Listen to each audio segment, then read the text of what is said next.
Hello viewers, आज के video में हम देख रहे हैं कक्षा 10वीं के अति महत्वपूर्ण एक वाक्य वाले प्रश्नों के उत्तर। तो इसमें सबसे पहले हम काव्य बोध के जो एक वाक्य वाले प्रश्नों के उत्तर है वह करेंगे और उसके बाद हम जो व्याकरण के भी एक वाक्य वाले प्रश्नों के उत्तर करेंगे। और ये आपके रेमेडियल बुक के पेज नंबर 78, 79 और 99 और 100 पर है। तो शुरू करते हैं। सबसे पहले पेज नंबर 78 के एक वाक्य वाले उत्तर करेंगे जो कि काव्य बोध से संबंधित है। तो प्रश्न है, किस काव्य में पूर्वापर संबंध नहीं होता है? किस काव्य में पूर्वापर संबंध नहीं होता है? तो इसका उत्तर है मुक्तक काव्य में। मुक्तक काव्य में पूर्वापर संबंध नहीं होता है। इसके बाद दूसरा है, रामचरितमानस का प्रमुख छंद कौन सा है? तो इसका उत्तर होगा रामचरितमानस का प्रमुख छंद दोहा चौपाई है। ठीक है, दोहा चौपाई छंद है। अगला प्रश्न है, मुख्य रूप से स्थायी भाव की संख्या कितनी है? तो मुख्य रूप से स्थायी भाव की संख्या 9 है, क्योंकि मुख्य रस 9 होते हैं और 10वां रस वात्सल्य रस को माना गया है। अगला प्रश्न, इसके बाद अगला प्रश्न है, बतरस लालच लाल की पंक्ति में कौन सा रस है? तो यहाँ पर बतरस लालच लाल की में श्रृंगार रस है। अगला प्रश्न है, अर्ध सम्मात्रिक छंद क्या है?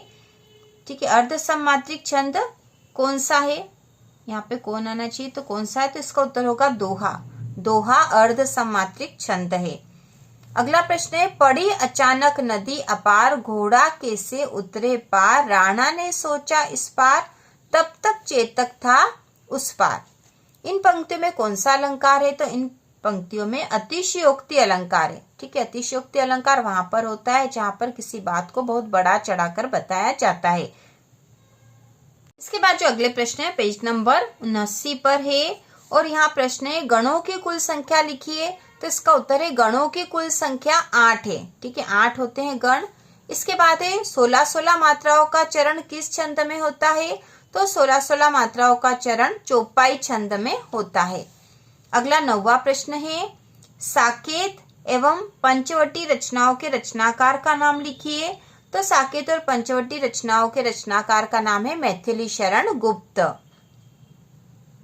इसके बाद अगला प्रश्न है, रस किसे कहते हैं? तो इसका उत्तर है काव्य को पढ़ते, सुनते या देखते समय पाठक, श्रोता या दर्शक को जिस आनंद की अनुभूति होती है उसे रस कहते हैं। काव्य को पढ़ते, सुनते या देखते समय पाठक, श्रोता या दर्शक को जिस आनंद की अनुभूति होती है उसे रस कहते हैं। इसके बाद है, मात्राओं की संख्या पर आधारित छंद क्या कहलाते हैं? तो मात्राओं की संख्या पर आधारित छंद मात्रिक छंद कहलाते हैं। अगला प्रश्न है, जिन कारणों से स्थायी भाव तीव्र होते हैं उन्हें क्या कहते हैं? जिन कारणों से स्थायी भाव तीव्र होते हैं उन्हें क्या कहते हैं? तो उन्हें कहते हैं विभाव। इसके बाद हम आगे के करेंगे और यह आपकी बुक के पेज नंबर 99 पर है जो कि भाषा बोध के एक वाक्य वाले प्रश्नों के उत्तर है। तो यहाँ प्रश्न है, वाक्य क्या है? तो इसका उत्तर होगा सार्थक शब्दों के समूह को वाक्य कहते हैं। सार्थक शब्दों के समूह को वाक्य कहते हैं। अगला प्रश्न है, ऐसी बात जो लोगों द्वारा बोली जाती है और जुबान पर चढ़ जाती है क्या कहलाती है? तो ऐसी बात कहलाती लोकोक्ति। लोकोक्ति।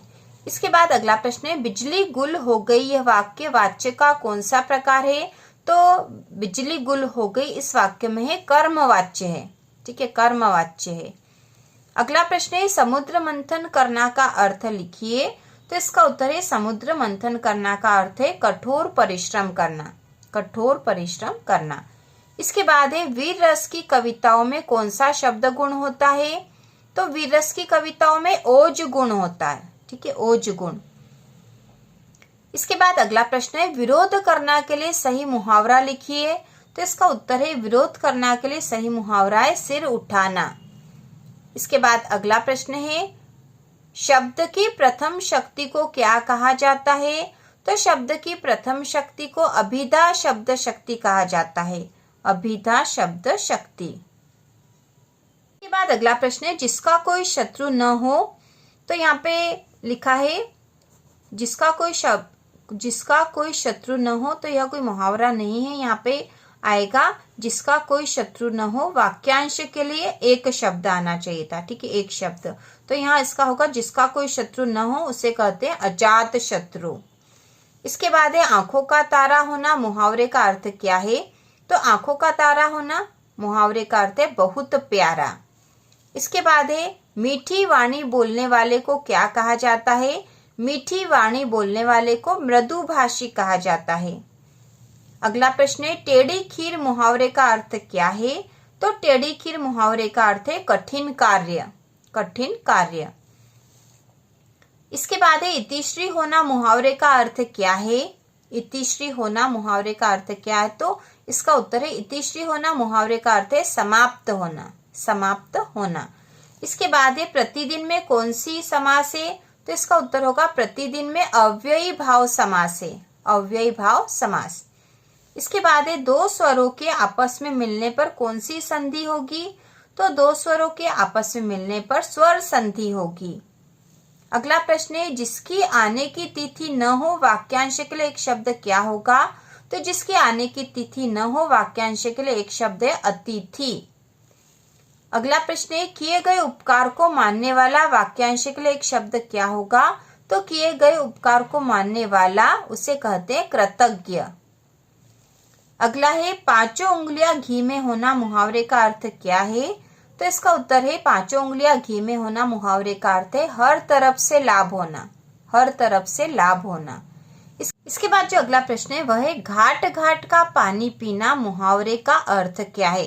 तो यहाँ पे मुहावरे और उनके अर्थ वाले प्रश्न आए हैं और इस तरह के प्रश्न आपके एग्जाम में आते हैं, जोड़ी बनाने वाले प्रश्नों में भी आते हैं। तो यहाँ प्रश्न है घाट घाट का पानी पीना मुहावरे का अर्थ क्या है? तो इसका उत्तर है घाट घाट का पानी पीना मुहावरे का अर्थ है अनुभवी होना, ठीक है, अनुभवी होना। और यदि एक वाक्य वाले प्रश्नों के उत्तर में आ रहे हैं तो आपको पूरा ही वाक्य बनाकर लिखना होगा।